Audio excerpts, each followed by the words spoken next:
नमस्कार दोस्तों, मैं हूं अजय और आज हम लोग बात करने वाले हैं आपके पूछे कुछ इंपॉर्टेंट सवालों के बारे में जो कि आपने पिछले संडे की वीडियो में पूछे थे।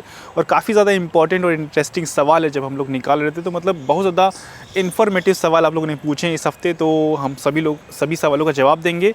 और अगर आपके मन में अभी भी कोई सवाल आ रहा हो तो इसी वीडियो के नीचे कमेंट कीजिए, नेक्स्ट संडे की वीडियो में उसको हम लोग शामिल करेंगे। तो स्टार्ट करते हैं, इस हफ्ते कौन कौन से सवाल आप लोगों ने पूछे हैं उन सबका जवाब देते हैं। स्टार्ट करते हैं जो सवाल आप लोगों ने पूछे, तो इसमें सबसे पहला जो सवाल है वो है सुकांता विश्वास का।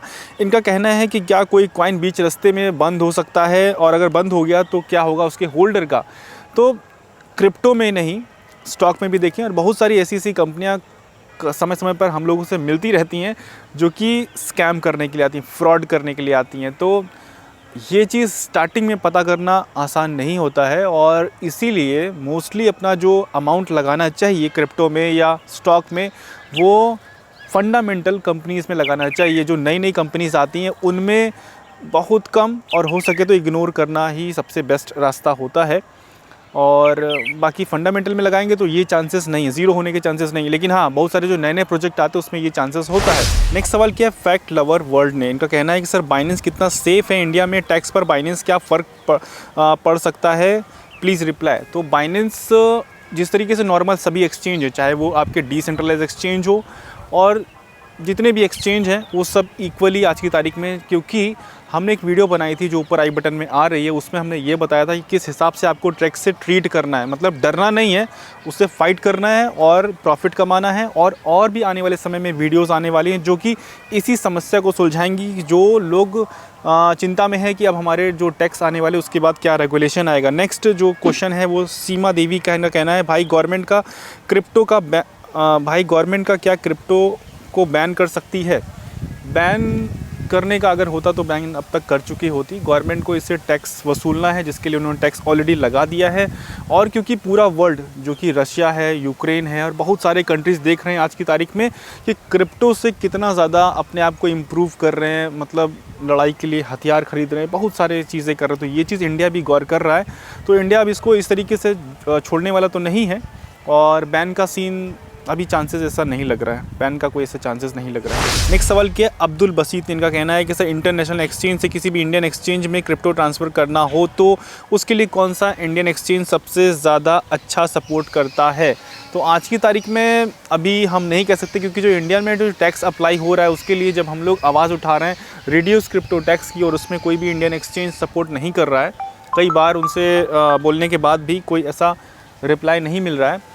तो अभी इंडियन एक्सचेंज को अभी फ़िलहाल के लिए आप कुछ समय के लिए पोस्टपोन कीजिए। आने वाले समय में देखते हैं, अगर कुछ उनका स्वभाव बदलता है या कुछ उनका तरफ से कुछ सपोर्ट इनिशिएट आता है, तब फिर हम लोग इंडियन एक्सचेंज की तरफ देखेंगे। वरना ऑप्शन तो बहुत सारे हैं, डेक्स हैं या इंटरनेशनल जो भी आप एक्सचेंज यूज़ कर रहे हैं वो भी कर सकते हैं। नेक्स्ट सवाल क्या है, ईराना कलवंत, इनका कहना है, अजय भाई क्या लवली इन्नू का फ्यूचर क्या हो सकता है, फ्यूचर में क्या अच्छा परफॉर्म कर सकता है। तो देखिए, लवली इन्नू अभी काफ़ी ज़्यादा डंप है, बल्कि मीम कॉइन जितने भी सब के सब डंप हैं। तो अब हमको इंतज़ार करना पड़ेगा एक फिर से बुल रन का, जब बिटकॉइन काफ़ी अच्छा रैली दिखा चुका हो, उसके बाद अल्ट कॉइन हो, और उसके बाद जो मिड कैप वाले कॉइन हो, और उसके बाद जो हमारे मीम कॉइन है उनकी बारी आएगी, और उसमें सब में ये वापस से पंप होंगे। तो अगर आपने ख़रीदा हुआ है तो नुकसान में बेचने का फ़ायदा नहीं है, उसको होल्ड करिए। उसके बाद देखते हैं आगे आने वाले समय में क्या कुछ अपडेट लाते हैं। नेक्स्ट सवाल क्या है, लोकी ने, इनका कहना है कि सर आपका अब तक का सबसे बड़ा फेलियर क्या है, जिसके बाद आपने हार नहीं मानी। मेरा सबसे बड़ा कोई फेलियर वैसे तो खास रहा नहीं, बस एक इंसिडेंट है जो आपके साथ शेयर करना चाहूँगा। इस बात को लेकर मुझे याद आया कि काफ़ी समय पहले जब हमने एक मोटरसाइकिल ली थी, पैशन, हीरो पैशन, तो उस समय ड्राइविंग लाइसेंस हमको बनवाने का मौका मिला। ड्राइविंग लाइसेंस बनवाने गया था, तो वहाँ पर जो आरटीओ वाले थे वो पूछ रहे थे कि तुमको क्या कभी कार वार चलाने का मन है, कार वार चलाओगे। तो मैंने कहा नहीं, कहे नहीं हम कर देते, कोई चार्ज नहीं लेंगे, कार में भी टिक कर देंगे। उस समय में आराम से टिक करने पर ही काम चल जाता था। तो लेकिन मैंने उसमें बोला कि नहीं कार रहने दीजिए, कार वार हम कहाँ लेंगे। लेकिन उसी के ठीक 1 साल बाद लाइफ में ऐसा चेंज आया दिमाग में, हर एक चीज़ में, मेंटालिटी में, सोचने में, बहुत सारी चीज़ों में चेंज ऐसा आया कि मुझे लगा कि काश मैंने वो उस समय क्यों ऐसी गलती करी, सिर्फ एक टिक लगाना था, और आज दोबारा से सारी प्रोसेस कर रहा हूँ।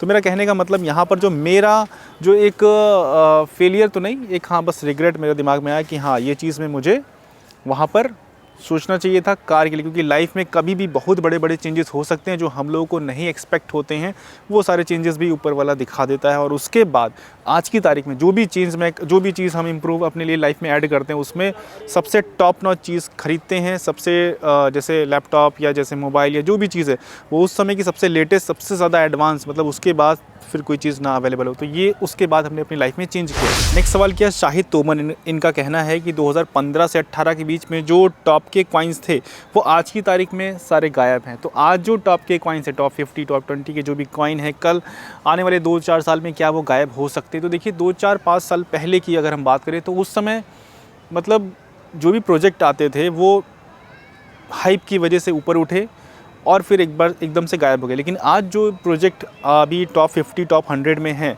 वो सारे हैं अपने फंडामेंटल की वजह से। अभी टॉप 100 में आना एक बड़ी बात है। जब तक आपके पास कोई अच्छा यूज़ केस नहीं होगा तो टॉप 100 में आना ईजिली नहीं है, क्योंकि उतनी ज़्यादा वॉल्यूम चाहिए, जो कि आज की तारीख में बहुत ज़्यादा वॉल्यूम होती है तब टॉप 100 में आता है। और वही टॉप 100 की वजह से वो सारे मतलब जो सीन अब तक हुआ है वैसा चांसेस ना के बराबर हैं। यानी टॉप 100 में जो भी कॉइन है उसमें सेफ्टी ज़्यादा मिलेगी बनस्बत आपके 2-4 साल पहले जो सीन हुआ करता था। तो अभी का सीन बहुत ज़्यादा चेंज है। नेक्स्ट सवाल क्या है, मोहम्मद सलमान, इनका कहना है कि मेरा सवाल ये है कि अगर किसी भी टोकन की 100% सप्लाई मार्केट में सर्कुलेट हो चुकी है तो उसका जो डेवलपर है वो काम क्यों करेगा, उस टोकन पर उसकी अपडेट क्यों लाएगा?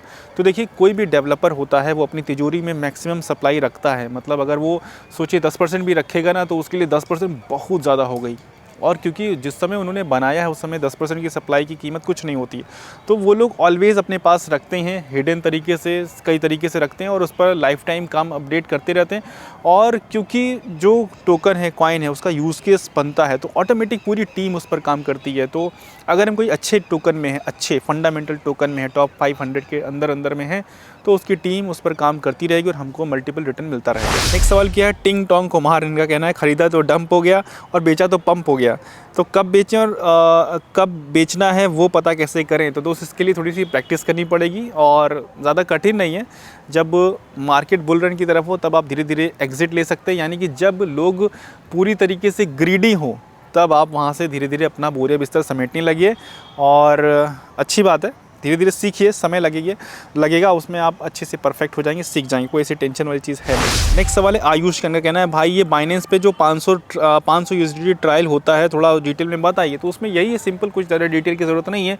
वो आप ट्रेडिंग कैसे करें, जैसे बहुत सारी ऐप में आता है बिनोमो वगैरह वगैरह, तो उसमें ट्रायल फंड है, उसको आप अपना यूज़ करिए और उससे ट्रेडिंग सीखिए। फ्यूचर ट्रेडिंग के लिए भी ट्रायल फंड मिलता है और स्पॉट ट्रेडिंग के लिए भी ट्रायल फंड मिलता है। नेक्स्ट सवाल है अमित यादव का, इनका कहना है कि भाई बस इतना बता दो कि नेक्स्ट वीडियो में किसी भी टैक्स अगर नहीं कम किया तो क्या तरीका है कि इतना टैक्स से बच सकें या कम टैक्स देना पड़े, मतलब टैक्स ना देना पड़े या कम देना पड़े, इसका रास्ता अभी तक का एक्चुअल में कोई नहीं है। और रास्ता बस यही हम लोग मान सकते हैं कि यहाँ से अब जो अपना पैसा क्रिप्टो में लगाना है वो लॉन्ग टर्म के लिए लगाना है सबसे पहले तो। और क्योंकि लॉन्ग टर्म में 2024 में अपने कल 1-2 दिन पहले ही बात किया था, उसमें एक जो वीडियो बताई थी उसमें 2024 की हम लोगों ने तैयारी करी थी। तो वहाँ पर क्या सीन है कि अगर हम लॉन्ग टर्म के लिए जाएंगे तो इतना ज़्यादा रिटर्न मिलेगा कि आप उससे सारी चीज़ें कवर कर सकते हैं, सारी चीज़ें मैनेज कर सकते हैं। नेक्स्ट सवाल क्या है, माँ की ममता ने, इनका कहना है कि सर जो बोलिंजर बैंड आपने बताया है उसमें जो किस लेवल पर सेट करना है, 1 घंटा, 1 महीना, 1 हफ्ता, 30 मिनट, या थोड़ा सा समझा दे तो मज़ा आ जाए। बिल्कुल आपको समझा देंगे। इसमें देखिए जितने हिसाब से आपको ट्रेडिंग लेनी है, अगर आपको इमीडिएट ट्रेडिंग लेनी है तो आपको उसी समय के हिसाब से चेंज समझना पड़ता है कि अब जैसे हमको हफ्ता 10 दिन के लिए ट्रेडिंग लेनी है तो आप 1 डे या वीकली का देख सकते हैं। वीकली का तो नहीं, वीकली का थोड़ा और लंबे समय के लिए, मतलब जितने समय के लिए वो ट्रेड आपको लेना है उतने समय का देखना पड़ता है। अगर आप 15 मिनट का देखना है तो इमीडिएट ट्रेड लेना और इमीडिएट सेल करना है। लॉन्ग टर्म जितने समय के लिए आपको ट्रेड लेना है उतने समय के हिसाब से आपसे सारी चीज़ें चेंज कर सकते हैं। अब बढ़ते हैं अपने नेक्स्ट सवाल की तरफ। और नेक्स्ट सवाल क्या, हरिओम यादव ने, इनका बोलना है कि क्रिप्टो करेंसी में जो वीडियोज़ आप बनाते हैं वो यूट्यूब की किस कैटेगरीज़ में आती है? तो उसके लिए सिंपल आपको एजुकेशन डाल देना है, बाकी यूट्यूब का सारा काम है वो अपने हिसाब से सब चीज़ें सेट कर देता है और उन्हीं लोगों को सजेस्ट करता है जो उसके रिलेटेड वीडियो देखना चाहते हैं। नेक्स्ट सवाल है विकास राज का, इनका बोलना है कि ट्रस्ट वैलेट में जो कॉइन आप जो रखे जाते हैं उनका जो वैल्यू है वो क्यों बढ़ता क्यों नहीं? ऐसा नहीं है, बिल्कुल बढ़ता है, हो सकता है आपका नेट बंद हो या कुछ और समस्या हो, ऐसा नहीं, बिल्कुल नॉर्मल रहता है जैसा नॉर्मल होना चाहिए। नेक्स्ट सवाल है संजय पालगन का बोलना है, अगर 1% TDS कट होता है तो वो मतलब अगर आपने 10 ट्रेड किए हैं और 10% कट चुका है और 30% लास्ट में जब आपका टैक्स देना है तो उसमें से वो माइनस हो जाएगा। बिल्कुल सही आपने लिखा है, एक्यूरेट है, बिल्कुल सही बताया आपने। उसके बाद नेक्स्ट सवाल है चेतन का, इनका बोलना है, if staking and saving is in Binance that is safe as wallet. बिल्कुल नॉर्मल है, सेफ़ है, कोई ऐसी टेंशन वाली चीज़ नहीं है। उसके बाद नेक्स्ट क्वेश्चन है आमिर ज़की का, इनका कौन बोलना है, brother I had to ask you this from where did you get so much knowledge that you done any course और एनी क्रिप्टो फ्रॉम एनीवेयर। नहीं, ऐसा कोई कोर्स वगैरह तो नहीं है। बाकी अगर आप इसके बारे में जानकारी इकट्ठा करना चाहते हैं तो धीरे धीरे आपको इसके बारे में जानकारी होती जाएगी। बाकी हम लोग का चैनल है ही है। और हाँ, इसमें समय बहुत लगता है, मतलब अगर आपको एक वर्ड भी यूज़ करना है तो उस वर्ड को जो आपको यूज़ करना है ना, उसके लिए पूरा बैकअप देना पड़ेगा कि ये वर्ड यूज़ हो रहा है तो किस कारण से हो रहा है, क्यों हो रहा है। ये जो भी वीडियो होती है, हम लोग को इतना ज़्यादा मेहनत इसी चीज़ में लगता है कि उसमें एक एक वर्ड का हम लोग का इम्पोर्टेंस होता है कि अगर ये चीज़ बोली है तो उसके पीछे फैक्ट है। मतलब ऐसे नहीं कि कुछ भी बोल देना, क्योंकि ये क्रिप्टो है और यहाँ पर आपकी सजेशंस, आपके कहने से कोई भी उसमें पैसा इन्वेस्ट करता है तो यहाँ पर बहुत ज़्यादा सोचना पड़ता है एक भी वर्ड यूज़ करने से पहले। नेक्स्ट सवाल की तरफ बढ़ते हैं। नेक्स्ट सवाल है रूपेश यादव जी का, इनका बोलना है कि sir I want to ask you a question, how can I track a new coin on the same day of the registration of BSC scan. बाप रे बाप, इतना हार्ड आप लोग सोच लेते हैं, बहुत हार्ड चीज़ है ये। मेरा मतलब है बिल्कुल आग से खेलने वाली चीज़ है। कोई कॉइन अभी भी BSC पर लिस्ट हुआ और उस समय अगर उसको बाय करने की सोचेंगे तो समझिए बिल्कुल गरम गरम, बिल्कुल कच्ची चीज़ है और उसको खाना क्या, टेस्ट करना भी नहीं। क्योंकि कोई भी चीज़ जब लॉन्च होती है ना तो उस समय इतनी इनिशियल होती है कि उसमें हाथ डालना अच्छा नहीं है, क्योंकि पता नहीं कौन उसको आगे ले जाएगा या नहीं ले जाएगा, उसका क्या प्रोजेक्ट है, क्या कुछ वो सोच रहा है, सारी चीज़ें बिल्कुल मतलब वो सब ठीक नहीं है। तो दोस्तों आज मुझे दोपहर को मैंने शूट स्टार्ट किया था और वहाँ से करते करते काफ़ी सारे लोग मिले और उसमें समय लगता गया, तो इस वजह से मुझे देर हो गई। और अभी यहाँ से लास्ट शूट जो हम लोग कर रहे हैं वो कार के अंदर कर रहे हैं।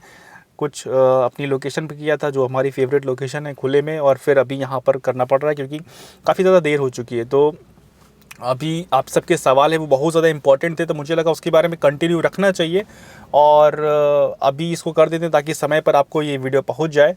तो दोस्तों अगर आपके मन में अभी भी कोई सवाल आ रहा हो तो इसी वीडियो के नीचे प्लीज़ कमेंट कीजिए ताकि नेक्स्ट संडे की इसको वीडियो में इसको हम शामिल कर सकें। और जिन लोगों के सवाल इस वीडियो में नहीं शामिल हुए हैं उनसे मैं सॉरी बोलता हूँ, क्योंकि हम कोशिश करते हैं और किसी कारण से आपके सवाल छूट जाते हैं। इसका मतलब ये नहीं कि जो आपने सवाल किया है वो इम्पॉर्टेंट नहीं है, मेरे लिए बिल्कुल इम्पॉर्टेंट है।